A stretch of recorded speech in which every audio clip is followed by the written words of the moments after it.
south, and then he finally focuses on his own people, namely Israel. He does that same trick. He talks about everybody else, but then gets at the real point, and that's the plight of his own people. And the fall of the capital of the northern kingdom actually occurred in the memory of Micah's listeners. So Micah is giving them a history lesson that they should be learning from.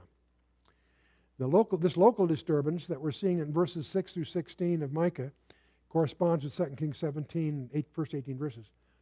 That gives rise to a prophecy of greater invasion in the last days.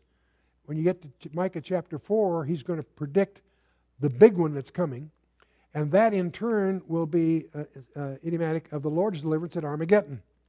Now this gives us an opportunity to be acquainted with a phenomenon we observe within the prophetic literature many times, not just once. The prophet tends to see two events. He sees an early event, and then it echoes in advance a later event. And there's a time gap between them. People have different labels for this. Some people call it the double reference or the double fulfillment. There are a number of labels, and some of those labels can be a little tricky. But the point is, clearly, there's very many times an early event that is clear, and it tends to be confirming. In Deuteronomy 18, we have a test of a prophet. A prophet predicts something. If it comes true, he speaks to the Lord. If it doesn't come true, they stoned him. And so, if we applied those techniques, there'd be a lot of rock piles around. But the point is, the idea was, though, that a prophet would mention two things. If the first thing, the early thing, came true, you could rely on what he said that tends to corroborate the big one that's coming. The logic is there, but it's not clear unless you have that laid out for yourself. We call this first event sometimes a type.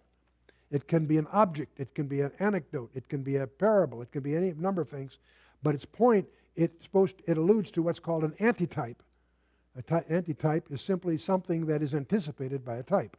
Those terms are terms from rhetoric or communication, but we speak a lot. You'll hear a lot. The term type is used biblically lots of times.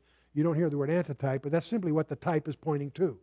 In many of these things, the type is a type of the Messiah, or it's a type of the Antichrist, and so forth, and so on.